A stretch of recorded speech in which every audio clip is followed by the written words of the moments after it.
forms of coulombs.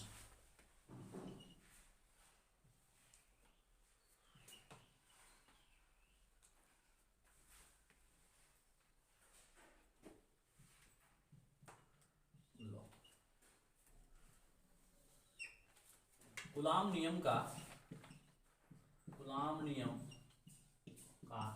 सदिश रूप coulomb नियम का सदिश रूप की बात हम लोग कर रहे हैं।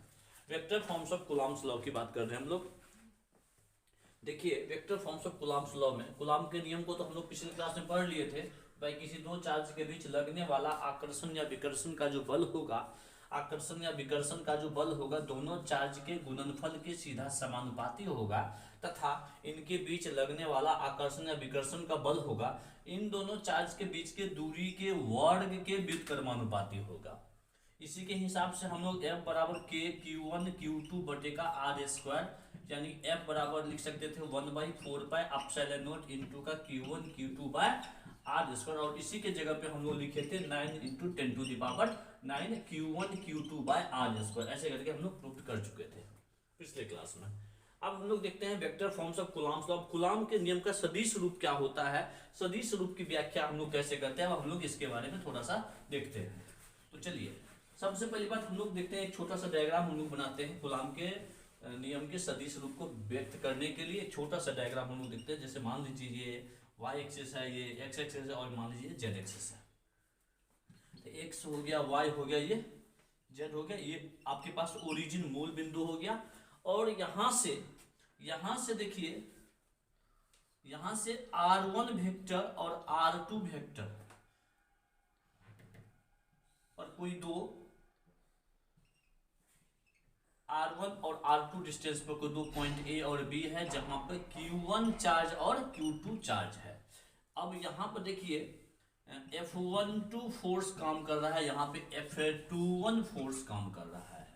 इसका मतलब हो गया A पर B के कारण F12 फोर्स और B पर A के कारण F21 फोर्स काम कर रहा है। साथ में देखिए एक दूसरे के अपोजिट डायरेक्शन को भी इंडिकेट कर रहा है। देखिए F21 फोर्स का डायरेक्शन किधर है और F12 फोर्स का डायरेक्शन किधर है। इसका मतलब इसका डायरेक्शन यदि इधर है तो इसका डायरेक्शन किधर है, एक दूसरे का अपोजिट डायरेक्शन में हो रहा है।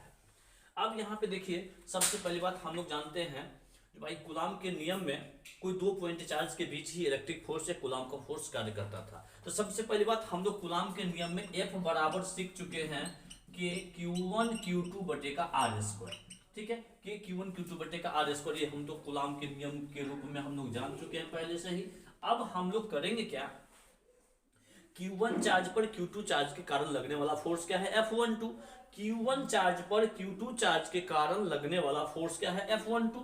इसीलिए हम लोग क्या करेंगे, F12 फोर्स की बात करेंगे। F12 फोर्स की बात करेंगे तो F12 फोर्स में क्या करेंगे कि Q1 Q2 बटे का क्या लिखेंगे, आर स्क्वायर। ठीक है, अब Q1 Q2 बटे का आर स्क्वायर यानी आप इसको लिख सकते हैं कि Q1 Q2 bye are square into का R12 का क्या, 12 क्या, 1 से 2 आपका यूनिट वेक्टर है। जो यूनिट वेक्टर का वैल्यू कितना होता है, 1 होता है। तो F12 वेक्टर बराबर लिख सकते हैं कि Q1 Q2 बटे का R² इंटू का R12 का क्या कंडीशन नंबर कितना मान लेंगे, फर्स्ट मान लेंगे। इसी प्रकार से आप देखिए F21 के जगह पर लिख लीजिए। F21 के जगह पर हो जाएगा कि Q1 Q2 bye R² into R21 का क्या। ठीक है, कंडीशन नंबर क्या मान लेंगे, 2 मान लेंगे। अब देखिए मेन चीज समझना क्या है हमको इसमें Q1 और Q2 में, Q1 का डायरेक्शन और Q1 और Q2 के बीच लगने वाला फोर्स का डायरेक्शन एक दूसरे क्या है, अपोजिट डायरेक्शन में है।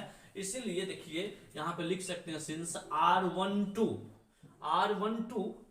कैप जो होगा वो माइनस R21 कैप के इक्वल होगा, या आप बोल सकते हैं R21 कैप का जो वैल्यू होगा माइनस का R12 कैप के इक्वल होगा, एक दूसरे का अपोजिट होगा। अब कुछ नहीं करना है, आप देखिए फ्रॉम फर्स्ट की बात करेंगे।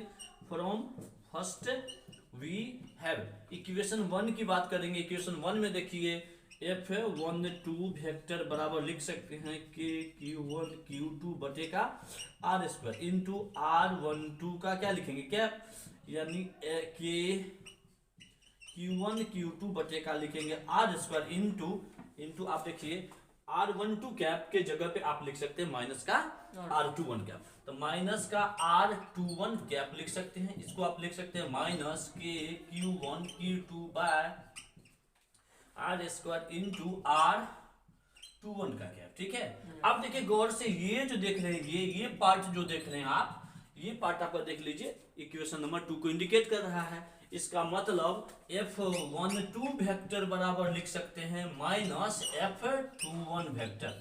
F12 वेक्टर का जो मान होगा वह माइनस के F21 वेक्टर के मान के क्या होगा, बराबर होगा। ये हमारा पहला कंडीशन तो निकल गया पहला इक्वेशन से। अब देखिए हम लोग सेकेंड इक्वेशन से भी हम लोग ठीक इसी प्रकार से एक रिलेशन हम लोग निकाल लेंगे सेकेंड इक्वेशन से। तो हम लोग उसके लिए भी देख लेते हैं। देखिए